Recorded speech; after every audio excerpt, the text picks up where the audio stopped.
শ্রেজা এবং সমীরের বিয়ের পর থেকে শ্রেজার জীবনে হঠাৎ করে এক অদ্ভুত পরিবর্তন আসতে শুরু কর। সমীরের মনে সন্দেহ জন্মাল যে শ্রেজার হৃদয়ে অন্য কেউ রয়ে গেছে।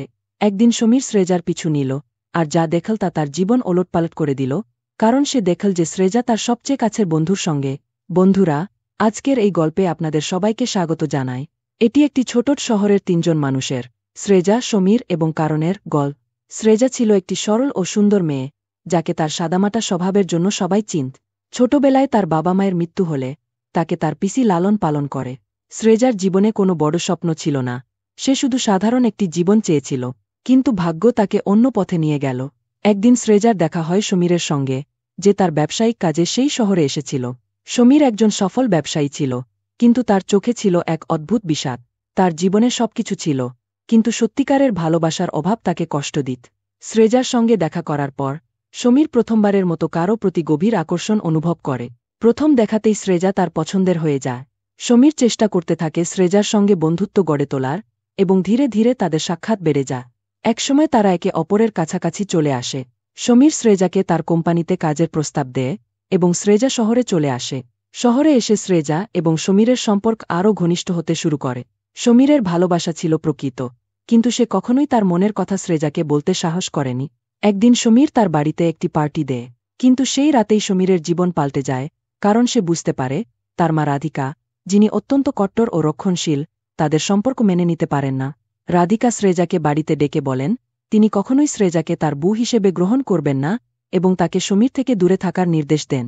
এই কথাগুলো শ্রেজার হৃদয়ে গভীর আঘাত হানে, কিন্তু সে সমীরকে কিছু বলে না। শ্রেজা সমীরকে ভালোবাসত, কিন্তু তার মায়ের কথাগুলো তাকে ভেতর থেকে ভেঙে দেয়। সে ধীরে ধীরে সমীরের থেকে দূরে সরে যেতে শুরু করে। সমীর বুঝতে পারে না কেন শ্রেজার আচরণ হঠাৎ করে এমন বদলে গেল। ঠিক এই সময়ে শ্রেজার দেখা হয় এক রহস্যময় মানুষ, কারণের সঙ্গে। কারণের জীবনও জটিলতায় ভরা ছিল। সে ছিল একজন বেনাম লেখক, যার লেখা বহু বেস্টসেলার বই ছিল, কিন্তু তার আসল পরিচয় কেউ জানত না। শ্রেজা তার বইগুলো খুব পছন্দ করত, এবং ধীরে ধীরে সে কারণের কাছে আসতে শুরু করে। কারণের সঙ্গে সময় কাটানোর পর শ্রেজা তার জীবনে এক নতুন দিক খুঁজে পায়। কারণের ব্যক্তিত্ব তাকে মুগ্ধ করেছিল, এবং সে শ্রেজাকে এক নতুন শুরু করার প্রেরণা যোগাত। কারণের জীবনেও ছিল এক বেদনাদায়ক অতীত, যা তাকে ভালোবাসা এবং সম্পর্ক থেকে দূরে রেখেছিল। শ্রেজা এবং কারণের সম্পর্ক ধীরে ধীরে গভীর হতে থাকে। সমীর এই বিষয়ে কিছুই জানত না যে শ্রেজা এখন অন্য কারও প্রতি আকৃষ্ট হচ্ছে। একদিন সমীর শ্রেজার মন বুঝতে তার সঙ্গে খোলাখুলি কথা বলতে চায়, এবং শ্রেজা সবকিছু খুলে বলে। শ্রেজা জানায় যে সমীরের মা তাকে তাদের সম্পর্ক থেকে দূরে থাকার সতর্কতা দিয়েছিলেন, এবং সে চায়নি তার কারণে সমীরের জীবনে কোনো সমস্যা আসুক। সমীর এটা শুনে খুব রেগে যায়, কিন্তু সে তার মায়ের সঙ্গে কোনো ঝগড়া করে না। সে চেষ্টা করে শ্রেজাকে বোঝানোর, কিন্তু তখন শ্রেজার হৃদয়ে কারণের জন্য একটি আলাদা জায়গা তৈরি হয়ে গেছে। সমীর তার ভালোবাসা ত্যাগ করার সিদ্ধান্ত নেয়, এবং শ্রেজার সুখের জন্য তাকে কারণের কাছে ছেড়ে দেয়। কিন্তু গল্প এখানেই শেষ হয় না। শ্রেজার হৃদয়ে তখনও সমীরের জন্য একটি কোণ রয়ে গেছে, যা সে কখনো ভুলতে পারেনি। একদিন কারণ শ্রেজার অতীত সম্পর্কে জানতে চাইলে সে সবকিছু খুলে বলে। কারণ এটা শুনে দুঃখ পায় যে শ্রেজা এখনও সমীরকে ভুলতে পারেনি। কারণ তাকে বড় একটি সিদ্ধান্ত নিতে বলে। সে বলে যতক্ষণ না শ্রেজা তার অতীতের স্মৃতি মুছে ফেলে, ততক্ষণ সে তাকে গ্রহণ করবে না। শ্রেজার জন্য এই সিদ্ধান্ত নেওয়া খুবই কঠিন ছিল। সে দুজনের মধ্যে আটকে ছিল। এক রাতে যখন শ্রেজা একা তার ঘরে ছিল, সমীর তাকে ফোন করে। সে শেষবারের মতো তাকে দেখা করতে চায়। শ্রেয়া রাজি হয়। যখন তারা দেখা করে, সমীর জানায় যে সে তাকে আর ভালোবাসে না এবং চায় যে শ্রেজা তার জীবনে এগিয়ে যাক। সে কারণের সঙ্গে বিয়ে করার প্রস্তাব দেয়, এবং নিজে দূরে চলে যাওয়ার প্রতিশ্রুতি দেয়। শ্রেজার জন্য এটা শোনা খুব কঠিন ছিল, কিন্তু সে সমীরের কথা মেনে নেয়। সে কারণের কাছে ফিরে আসে এবং তার সঙ্গে বিয়ে করার সিদ্ধান্ত নেয়। কিন্তু গল্পের সবচেয়ে বড় মোড় তখনই আসে। বিয়ের দিন কারণ হঠাৎ বিয়ে করতে অস্বীকার করে। সে জানায় যে সে কখনোই শ্রেজাকে ভালোবাসেনি, বরং সে যা করেছে তা শুধুমাত্র শ্রেজা এবং সমীরকে পুনরায় একসঙ্গে করার সুযোগ দেওয়ার জন্য করেছে। কারণ সমীরকে ফোন করে তার ভুলগুলো সংশোধন করার সুযোগ দেয়। সমীর বিয়েতে আসে এবং শ্রেজার কাছে তার ভালোবাসার প্রকাশ করে। তারা নিজেদের পুরনো ভুলগুলো মিটিয়ে এক নতুন শুরু করে, এবং সুখে জীবনযাপন করে। কারণও এতে খুশি ছিল, কারণ সে তার বন্ধুদের তাদের সঠিক গন্তব্যে পৌঁছে দিতে পেরেছে।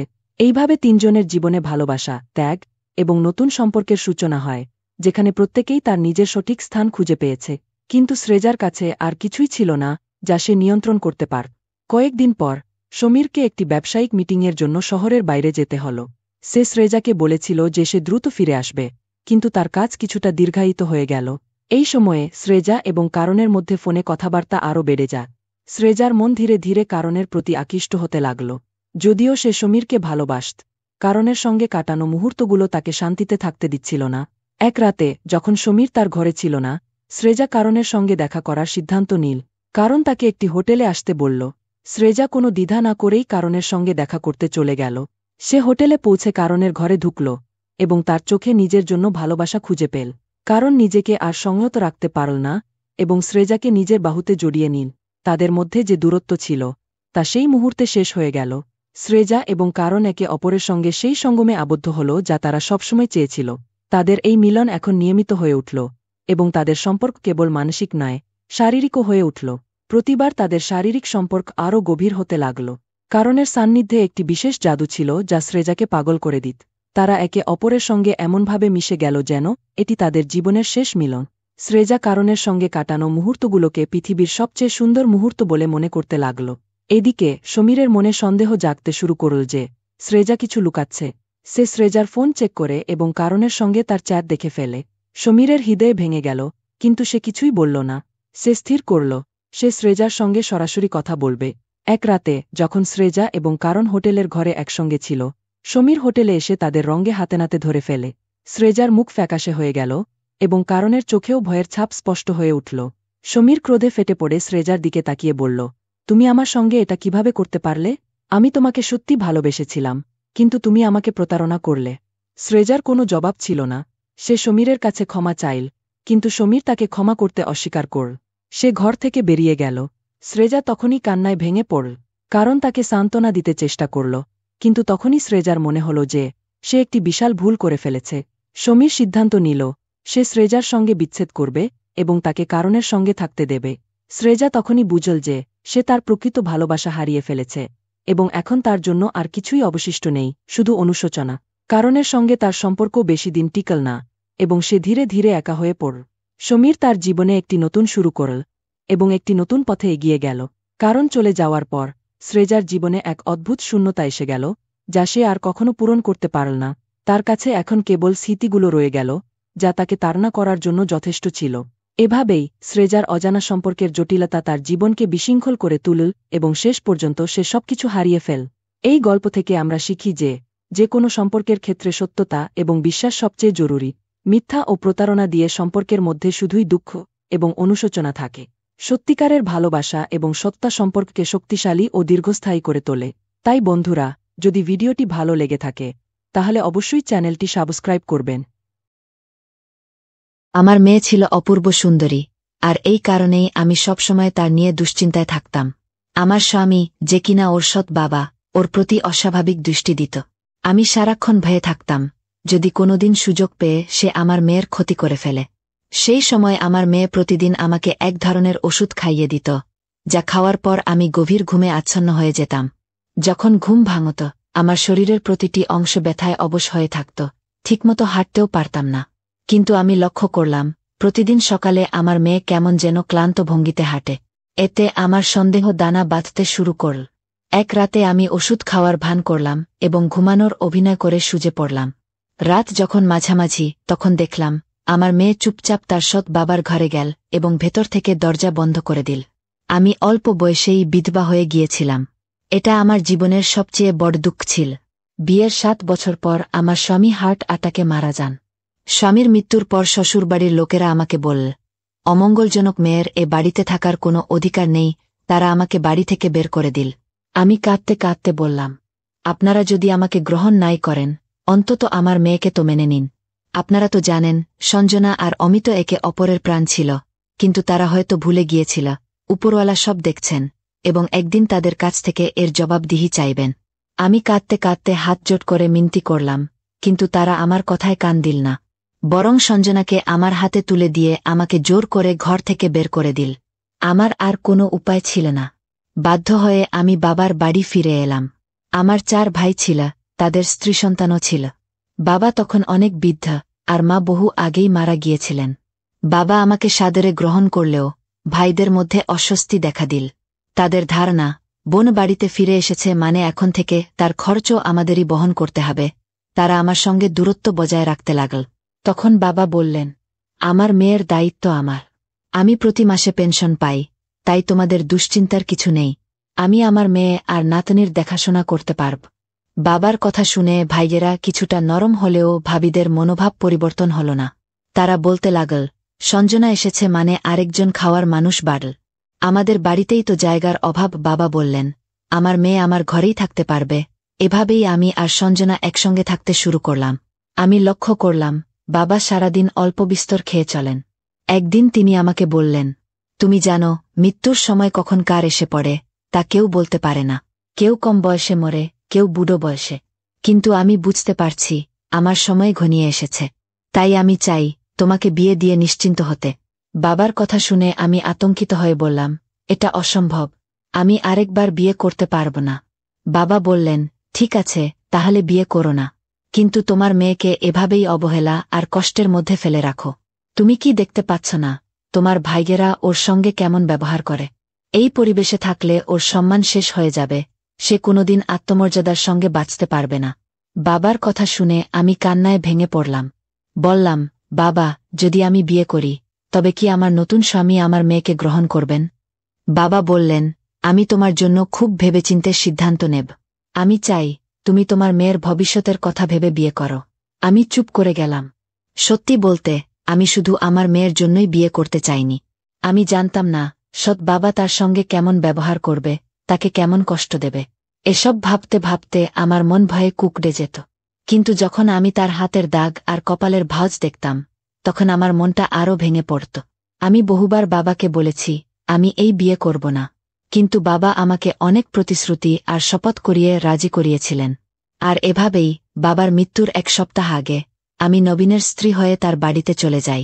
নবীন আমাকে প্রতিশ্রুতি দিয়েছিল যে সে সবসময় আমার সঞ্জনার যত্ন নেবে।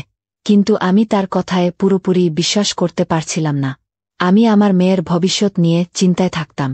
আমার মনে প্রশ্ন জাগত, সঞ্জনা কি একজন অপরিচিত মানুষকে বাবার মতো মেনে নিতে পারবে? এইসব ভাবতে গিয়ে আমি অস্থির হয়ে পড়তাম। একদিন নবীন আমার দুশ্চিন্তা লক্ষ্য করে বলল, তুমি এত দুশ্চিন্তা করো না। আমি কখনো তোমাকে অভিযোগের সুযোগ দেব না। ধীরে ধীরে আমি অনুভব করলাম, নবীন সত্যিই একজন ভালো বাবা হওয়ার চেষ্টা করছে।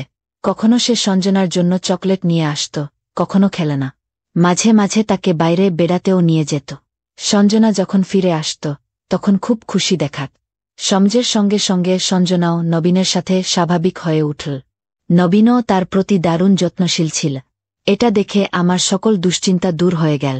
আমি এবং আমার মেয়ে নিরাপদ আশ্রয় পেয়ে গিয়েছিলাম। যখন নবীন আমাদের জীবনে এলো, তখন সঞ্জনার বয়স ছিল 6 বছর। আর আজ সে তরুণী হয়ে উঠেছে। একদিন সে জানাল তার স্বপ্ন ডাক্তার হওয়ার। এই স্বপ্ন যেন আমার মনেও ছাপ ফেল। আমি মনে প্রাণে চাইলাম আমার মেয়ে একজন ডাক্তার হোক। আমি নবীনকেও এই কথা জানালাম। সে হেসে বলল, তুমি চিন্তা করো না। আমি জানি আমার দায়িত্ব কি। আমি অবশ্যই সঞ্জনাকে ডাক্তার বানাব। নবীন তার প্রতিশ্রুতি রেখেছিল। আমি জানি না সে কোথা থেকে টাকা জোগাড় করেছিল, কিন্তু সে সঞ্জনার পড়াশোনার সব খরচ চালিয়েছিল। আজ আমি গর্ব করে বলতে পারি, আমার মেয়ে নবীনের জন্যই একজন ডাক্তার হতে পেরেছে। সে এখন এক বড় হাসপাতালে ডাক্তার হিসেবে কাজ করছে। তখন আমাদের মনে হচ্ছিল আমরা জীবনে সব পেয়ে গেছি, আর কোনো চিন্তা নেই। কিন্তু আমরা বুঝতে পারিনি ভবিষ্যতে আমাদের জন্য কি অপেক্ষা করছে। একদিন বিকেলে আমি উঠোনে বসে সবজি কাটছিলাম।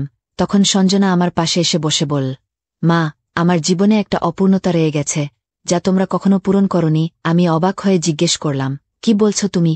আমরা তো তোমার জন্য সবকিছু করার চেষ্টা করেছি। বলো তো, এমন কি আছে যা আমরা দিতে পারিনি? সঞ্জনা চোখ নিচু করে বলল, মা, আমার অনেক বড় ইচ্ছে ছিল যে আমার কোনো ভাই বা বোন থাকবে, কিন্তু সে ইচ্ছা কখনো পূরণ হয়নি। আমি হেসে বললাম, এটা কেমন কথা? এখন তো আমার নানি হওয়ার বয়স, আর তুমি আমাকে আবার মা বানাতে চাও? সঞ্জনা উত্তর দিল, মা, যাই হোক, আমি চাই আমার একটা ভাই বা বোন থাকুক। আমি বললাম, আরে পাগল, এসব ফালতু কথা ভাবার দরকার নেই। এখন তো তোমার বিয়ের জন্য ছেলের খোঁজ করছি। তুমি তোমার স্বামীর বাড়িতে গিয়ে নিজের সন্তানের স্বপ্ন পূরণ করো। এই বলে আমি রান্নাঘরে চলে গেলাম। রাতে যখন আমি ঘুমাতে যাচ্ছিলাম, তখন নবীন বলল, তোমার কি মনে হয় না আমাদের জীবনে একটা বড় অভাব রয়ে গেছে? আমি অবাক হয়ে জিজ্ঞেস করলাম, কি অভাব? সে বলল, দেখছ না, সঞ্জনা বড় হয়ে গেছে। তার বিয়ের বয়স হয়ে গেছে। সে যখন স্বামীর ঘরে চলে যাবে তখন আমাদের বৃদ্ধ বয়সে কে আমাদের পাশে থাকবে? আমরা সারা জীবন সঞ্জনার যত্ন নিয়েছি, কিন্তু নিজেদের কথা কখনো ভাবিনি। এখন আমি মনে করি আমাদেরও নিজের একটা সন্তান থাকা উচিত।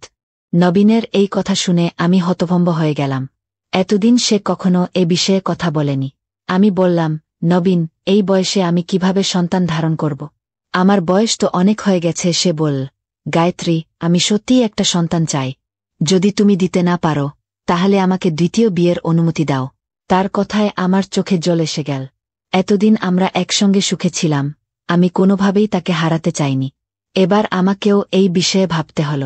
আমার মেয়ে যখন ডাক্তার হয়ে গেছে তখন আমি তার সাহায্য নেওয়ার সিদ্ধান্ত নিলাম। পরদিন সকালে সঞ্জনা যখন নাস্তা করতে এল, আমি তাকে জিজ্ঞেস করলাম, কাল তুমি বলেছিলে তুমি একটা ভাই বা বোন চাও, তুমি এই কথা কিভাবে বলতে পারলে? সঞ্জনা হাসিমুখে বলল, মা, একদম চিন্তা করো না। আমি যে হাসপাতালে কাজ করি সেখানে এক ডাক্তার আছেন যার ৩৫ বছরের অভিজ্ঞতা। তার কাছে এমন ওষুধ আছে যা খেলে একজন মহিলা সহজেই গর্ভধারণ করতে পারে। তুমি যদি সত্যিই সন্তান চাও তাহলে বলো, আমি ওই ডাক্তার থেকে ওষুধ এনে দেব। আমি মাথা নেড়ে সম্মতি দিলাম এবং বললাম, সঞ্জনা, তুমি আমার জন্য ওই ওষুধ নিয়ে এসো এবং কিভাবে ব্যবহার করতে হবে সেটাও জেনে নিও। সঞ্জনা আনন্দে আমাকে জড়িয়ে ধরল এবং বলল, মা, তুমি এটা নিয়ে একদম চিন্তা করো না। এরপর সে বাড়ি থেকে বেরিয়ে গেল। আমি ভাবতে লাগলাম, এই বয়সে মা হওয়া কি আমার মানাবে? আমি চেয়েছিলাম সংসারে নতুন আলো আসুক, কিন্তু একই সাথে আমার স্বামীর খুশির দিকেও খেয়াল রাখতে চেয়েছিলাম। রাতে সঞ্জনা একটা ওষুধ নিয়ে এলো। সে বলল, মা, এই ওষুধটা আপনাকে প্রতিদিন রাতে খেয়ে ঘুমাতে হবে। এটা খেলে আপনি গর্ভবতী হতে পারবেন। আমি সম্মতি জানালাম এবং তার সামনেই ওষুধটা খেয়ে নিলাম। কিছুক্ষণ পরেই আমার চোখে ঘুম নেমে এলো। আমি বললাম, আমার তো খুব ঘুম পাচ্ছে, এটা কেমন ওষুধ? সঞ্জনা বলল, মা, এই ওষুধ খেলে ঘুম আসবে। যদি আপনি সত্যিই সন্তান চান তবে একটু কষ্ট সহ্য করতেই হবে। আমি ভাবলাম, হ্যাঁ, কথাটা ঠিক। এরপর থেকে আমি নিয়মিত ওষুধ খেতে শুরু করলাম। প্রতিদিন রাতে খুব দ্রুত ঘুমিয়ে পড়তাম, আর সকালে ঘুম থেকে উঠে কেমন যেন অস্বস্তি লাগত। শরীরে ব্যথা থাকত, আর জামাকাপড়ে অদ্ভুত দাগ দেখতে পেতাম। আমি সঞ্জনাকে বললাম, আমার জামায় কিছু দাগ লেগেছে, তুমি জানো এটা কিসের দাগ? সে আমার দিকে তাকিয়ে হাসল আর বলল, মা, আপনি কি বলতে চাইছেন? এটা নিশ্চয়ই ওষুধের কারণেই হয়েছে। ওর চোখে মুখে একটা অদ্ভুত ভাব ছিল, যেন মনে মনে বলছে, মা, তুমি কি পাগল হয়ে গেছ? আমি দ্রুত মাথা নাড়িয়ে বললাম, না না, তেমন কিছু নয়। আসলে একটু অস্বস্তি লাগছে, তাই জিজ্ঞাসা করলাম। সঞ্জনা বলল, আমি কিছু জানি না। আপনি বাবার কাছে জিজ্ঞেস করুন, কারণ আমি তো আমার ঘরেই ঘুমিয়ে থাকি। আমি নতুনের সাথেও এ ব্যাপারে কথা বললাম, আমি রাতে খুব তাড়াতাড়ি ঘুমিয়ে পড়ি, এতে তোমার কোনো সমস্যা হয় না তো? আগে তো আমি তোমার জন্য চা বানাতাম, কিন্তু এখন তো একদম ঘুমে ঢলে পড়ি। নবীন বলল, না, এতে কোনো সমস্যা নেই। তুমি তাড়াতাড়ি ঘুমিয়ে পড়লে আমার কিছু এসে যায় না। আমি বললাম, নবীন, তোমাকে একটা প্রশ্ন করতে চাই। সে বলল, হ্যাঁ, বলো। আমি বললাম, সকালে যখন ঘুম থেকে উঠি দেখি আমার জামাকাপড়ে কিছু দাগ লেগে আছে। তুমি জানো এটা কিসের দাগ? নবীন বলল, গায়ত্রী, তুমি ঘুমিয়ে পড়ার পর আমি মাত্র 15 মিনিট পরেই ঘুমিয়ে পড়ি, তাই আমি কিছুই জানি না। তোমার জামায় কিসের দাগ সেটা আমার জানা নেই। নবীনের কথা শুনে আমি ভাবলাম, হয়তো আমি অকারণেই উদ্বিগ্ন হয়ে পড়েছি। এটা কিছুই নয়, হয়তো স্বাভাবিক ব্যাপার। তাই বিষয়টা নিয়ে আর মাথা ঘামালাম না। তবে আমার মন সঞ্জনা নিয়ে চিন্তিত ছিল। আমি নবীনকে বললাম, সঞ্জনা এখন বড় হয়ে গেছে, আমাদের ওর বিয়ের ব্যবস্থা করা উচিত। নবীন বলল, হ্যাঁ, অবশ্যই। তুমি কোনো ম্যারেজ মিডিয়ামের সাথে কথা বলো, যাতে ওর জন্য ভালো একটা সম্বন্ধ খুঁজে পাওয়া যায়। নবীনের কথাটা আমার ভালো লাগল, তাই আমি সঙ্গে সঙ্গে এক পরিচিত মহিলার সাথে যোগাযোগ করলাম। তাকে বললাম, আমার মেয়ের জন্য একটা ভালো পাত্র খুঁজে দিন। তিনি বললেন, তুমি এত দ্রুত সিদ্ধান্ত নিও না। আমি এটা শুনে কিছুটা আশ্বস্ত হলাম। পরদিনই তিনি একটি ভালো সম্বন্ধ নিয়ে এলেন। ছেলেটি একজন ডাক্তার ছিল, আর আমার মেয়েও ডাক্তার। পাত্র দেখে আমার খুব ভালো লাগল। আমি বললাম, আমি আমার স্বামীর সাথে কথা বলে আপনাকে উত্তর দেব। আমি এটা বলেছিলাম কারণ সেদিন নবীন বাসায় ছিল না। ছেলের পরিবার আমাদের একটি ছবি দিয়ে গেল। আমি সঞ্জনাকে ছবিটা দেখালাম, সে একটু হেসে বলল, ছেলেটা ভালোই দেখাচ্ছে, তবে আপনাদের আর বাবার মতই আসল কথা। আমি খুশি হলাম যে সঞ্জনাও সম্বন্ধটা পছন্দ করেছে। আমি চেয়েছিলাম নবীন বাসায় ফিরে এলে ওর মতামত নিই। যখন নবীন ফিরল আমি ওকে ছবিটা দেখালাম এবং বললাম, আমাদের মেয়ের জন্য একজন ডাক্তার পাত্র এসেছে, তুমি কি মনে করো? ছবিটা দেখে নবীনের মুখের ভাব কিছুটা বদলে গেল। সে বলল, ছেলেটা ভালোই, তবে আগে সঞ্জনার মতামত নাও। আমি বললাম, সঞ্জনাও পছন্দ করেছে। আমার কথা শুনে নবীনের মুখের রং ফ্যাকাশে হয়ে গেল। সে বলল, মামে মিলে সিদ্ধান্ত নিয়ে আমাকে শুধু জানিয়ে দিলে, খুব ভালো কাজ করেছ। আমার তো কিছু বলার দরকারই নেই, তুমি তো হয়তো ওর বিয়ে দিয়েই আমাকে জানাতে চাইতে। আমি বললাম, নবীন, তুমি কেমন কথা বলছ? তোমার সাথে কথা না বলে আমি কোনো সিদ্ধান্ত নিইনি। আমি ছেলের বাড়ির লোকদেরও বলেছি, আমি আগে আমার স্বামীর সাথে আলোচনা করব। নবীন মাথা নাড়িয়ে বলল, থাক, আর কিছু বলার দরকার নেই, তোমরা যা চাও তাই করো বলেই সে উঠে গিয়ে নিজের ঘরে ঢুকে গেল। আমি সঞ্জনাকে চোখে চোখে ইশারা করলাম যেন সে গিয়ে ওর বাবাকে বোঝায়। জানি না কেন এত ছোট একটা ব্যাপার ওর এত খারাপ লেগেছে। সঞ্জনা নবীনের ঘরের দিকে এগিয়ে গেল, আর কিছুক্ষণ পর ভেতর থেকে দরজা বন্ধ করার আওয়াজ পেলাম। আমি ভাবতে লাগলাম, ওরা দরজা বন্ধ করল কেন? তারপর নিজেকে আশ্বস্ত করলাম, হয়তো সঞ্জনা ওর বাবাকে বোঝাচ্ছে। অনেকক্ষণ পর সঞ্জনা বাইরে বেরিয়ে এলো। ওর চোখ ভেজা ছিল। আমি জিজ্ঞেস করলাম, তোমার বাবা রাজি হয়েছে? সে মাথা নাড়িয়ে বলল, মা, আমি বিয়ে করতে চাই না। নবীনের উপর আমার প্রচণ্ড রাগ হল। জানি না সে সঞ্জনাকে কি বলে ফেলেছে যে মেয়েটা কাঁদছে এবং বিয়েতেও রাজি হচ্ছে না। ভাবলাম, আপাতত এই ব্যাপারটা ছেড়ে দিই, পরে নবীনের সাথে কথা বলব।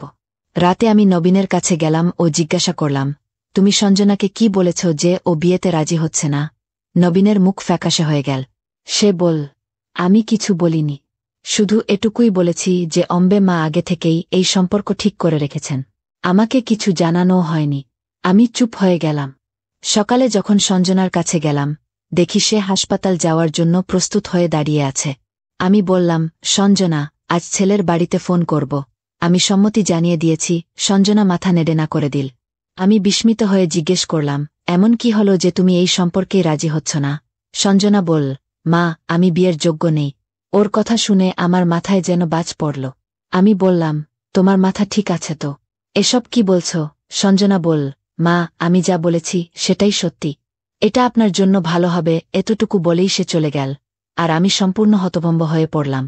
ডাক্তারদের পরিবার থেকে যে সম্পর্কের প্রস্তাব এসেছিল সেটাও আমি প্রত্যাখ্যান করিনি। ওরা প্রতিদিন ফোন করত, আমি শুধু এড়িয়ে যেতাম। আমি সঞ্জনাকে বোঝাতে চাইছিলাম, কিন্তু সে আমার সঙ্গে কথাও বলতে চাইছিল না। সারাক্ষণ যেন এক অজানা দুশ্চিন্তায় ডুবে থাকত। যখনই আমি কিছু জিজ্ঞেস করতাম সে উত্তর না দিয়ে এড়িয়ে যেত। সঞ্জনা এখন বাবার সঙ্গে বেশি সময় কাটাতে শুরু করল, আমার থেকে দূরত্ব বাড়িয়ে দিল। আমি কিছুই বুঝতে পারছিলাম না, কারণ আমি তো রাতে ওষুধ খেয়ে ঘুমিয়ে পড়তাম, আর সকালে জেগে উঠলে শরীর অবসন্ন থাকত। সঞ্জনা হাসপাতাল থেকে ফিরে এসেই বাবার ঘরে গিয়ে বসত। তারা চুপচাপ কিছু কথা বলত, যা আমি বুঝতে পারতাম না। এতে আমি আরও উদ্বিগ্ন হয়ে পড়লাম। আমি লক্ষ্য করেছিলাম, সঞ্জনার চোখে যেন আমার প্রতি ক্ষোভ জমেছিল। যেন কিছু বলতে চাইছে, কিন্তু পারছে না। ভাবলাম, হয়তো বিয়ের চিন্তায় দুশ্চিন্তা করছে। প্রথমবার ডাক্তারদের পরিবার থেকে আসা সম্পর্ক সে প্রত্যাখ্যান করার পর আরেকটি সম্পর্ক এলো। ছেলের বাড়ি থেকে জানিয়ে দেওয়া হলো, তারা মেয়েকে দেখতে আসবে। এই কথা শুনে ছেলের মা সঞ্জনাকে অবাক হয়ে কিছুক্ষণ তাকিয়ে রইলেন, তারপর বললেন, আপনাদের সঙ্গে দেখা করে ভালো লাগলো, পরে কথা হবে। এই বলে তারা কোনো কিছু খাওয়া দাওয়া না করেই চলে গেলেন। আমি তাদের চলে যাওয়া দেখলাম আর বিরক্ত হয়ে নবীনের দিকে তাকালাম। নবীন বলল, আমার মেয়ে লাখে একটা। আমি এভাবে যে কোনো ছেলের সঙ্গে ওর বিয়ে দিয়ে দেব না। আমি আগে ভালোভাবে যাচাই করব, তারপরই সিদ্ধান্ত নেব। আমি কিছুই বুঝতে পারছিলাম না।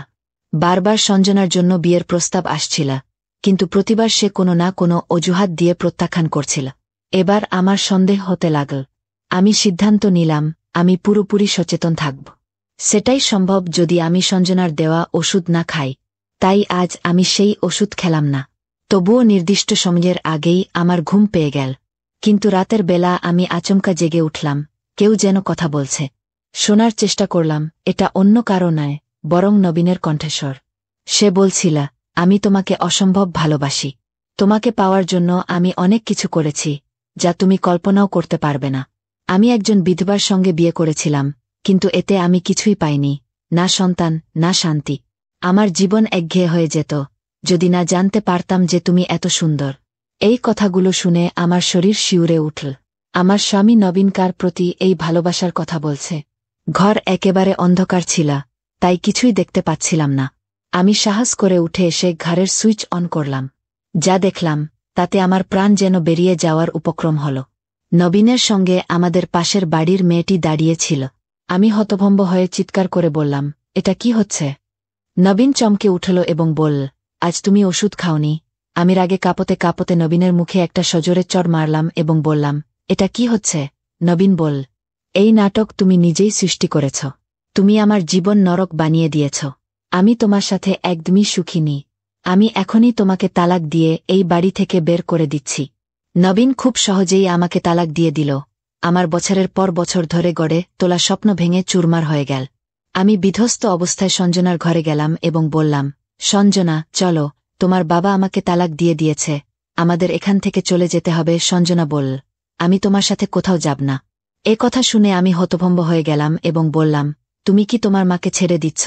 সঞ্জনা বলল, তোমার মতো একজন নারীকে মা বলতে আমার লজ্জা লাগে। আমি সবকিছু ভালোভাবে জানি। তুমি কিভাবে আমার বাবাকে বিষ খাইয়ে মেরেছ? এ কথা শুনে আমি বিস্ময়ে হতবাক হয়ে গেলাম এবং বললাম, সঞ্জনা, তুমি কিভাবে তোমার মায়ের ওপর এত বড় অভিযোগ আনতে পারছ? সে বলল, আমি কোনো অভিযোগ করছি না, সবকিছু আমায় বাবা নিজেই বলেছেন। তোমার মনে আছে যেদিন এক ডাক্তার ছেলের সাথে আমার বিয়ের প্রস্তাব এসেছিল? আমি বাবাকে রাজি করানোর জন্য তার ঘরে গিয়েছিলাম। তখন বাবা দরজা বন্ধ করে আমায় সব কথা বলে দিলেন। তিনি বলেছিলেন, আমি তোমাকে একটা গোপন সত্যি কথা বলতে চাই। তোমার মা তোমার আসল বাবাকে বিষ খাইয়ে হত্যা করেছিল, কারণ সে আমাকে বিয়ে করতে চেয়েছিল। তুমি যদি এই ছেলেকে বিয়ে করো তাহলে ভালো, কিন্তু মনে রেখো, যদি তুমি কাউকে ভালোবেসে ফেলো তবে তোমার মা যেমন করেছিল তুমিও তেমনই করো না। এ কথা শোনার পর আমি বুঝতে পারলাম, আমি এই বিয়ে করতে পারব না। আমি বিয়ের উপযুক্ত নই। যদি আমি আমার মায়ের মতো হয়ে যাই তাহলে কি হবে? আমি তোমার মতো নিষ্ঠুর হতে চাই না, মা। তাই আমি বিয়ে করতে রাজি হইনি। আমি তখন হাউমাউ করে কেঁদে ফেললাম এবং শপথ করে সঞ্জনাকে বোঝানোর চেষ্টা করলাম যে আমি এমন কিছু করিনি। আমি তো নবীনকেও চিনতাম না। আমার বাবাই আমার বিয়ে ঠিক করেছিলেন এবং তিনিই আমার বিয়ে দিয়েছিলেন। তোমার বাবার মৃত্যুর পর আমি আমার ভাইদের বাড়িতে চলে আসি। সেখানে গিয়ে দেখি আমার ভাবিরা আমাকে তিরস্কার করছে। তারা বলছিল, এখন আবার কি চাও? আমাদের সব সম্পত্তি তো আগেই নিয়ে গেছ। আমি বিস্ময়ে বললাম, আপনি কি বলছেন ভাবি? তখন তিনি বললেন, অভিনয় করতে হবে না, আমরা সব জানি। যখন তোমার বাবা তোমার বিয়ে নবীনের সাথে ঠিক করেছিলেন তখনই তিনি তার অর্ধেক সম্পত্তি নবীনের নামে লিখে দিয়েছিলেন। এবার আমি পুরো ব্যাপারটা বুঝতে পারলাম। নবীন হয়তো আমাকে বিয়ে করেছিল শুধুমাত্র আমার বাবার দেওয়া সম্পত্তির লোভে। আমার বাবার টাকাতেই সে সঞ্জনাকে পড়াশোনা করিয়েছে। সঞ্জনা আরও জানাল যে ওষুধ আমি প্রতিদিন রাতে খেতাম সেটা শুধু ডাক্তার থেকেই আনা হয়নি, বরং নবীনই সঞ্জনাকে দিয়ে তা আনিয়েছিল। সে বলেছিল, তোমার মা তোমাকে নিয়ে এসেছে, তাই সে আমার সন্তান জন্ম দিতে পারেনি। এ কথা শুনে সঞ্জনার মন ভেঙে গিয়েছিল। নবীন সঞ্জনার মন বিষিয়ে দিয়ে নিজের স্বার্থ হাসিল করতে চেয়েছিল। পুরো পরিকল্পনাটাই ছিল নবীনের। সে ইতিমধ্যে পাড়ার এক তরুণীর সাথে বিয়ে করেছে। আমাকে অপরাধী সাজিয়ে ওষুধ খাইয়ে অসুস্থ করতে চেয়েছিল, যাতে আমি দ্রুত দুর্বল হয়ে পড়ি আর সে নির্ভয়ে তার নতুন জীবন ঘোষণা করতে পারে। সে চেয়েছিল সঞ্জনা বিয়ে না করুক, যাতে সে সংসারে থেকে উপার্জন করতে পারে আর নবীন বসে বসে খেতে পারে। এখন আমি আর সঞ্জনা তার এই সত্যিটা জেনে গেছি। আমরা আমাদের সম্পত্তি ফিরে পেয়েছি এবং নিজেদের জন্য এক নতুন জীবন শুরু করেছি। সময় মানুষকে অনেক কিছু শেখায়। তাই যদি তুমি কাউকে যাচাই করতে চাও তবে কিছুটা বিশ্বাস করো, কয়েক দিনের মধ্যেই তার আসল চেহারা তোমার সামনে ফুটে উঠবে। বন্ধুরা, এই ছিল আজকের গল্প। তোমাদের কেমন লাগলো তা কমেন্টে জানাও। গল্পটি ভালো লাগলে লাইক করো, চ্যানেলটি সাবস্ক্রাইব করো এবং নতুন ভিডিওর আপডেট পেতে বেল আইকনটি অন করো।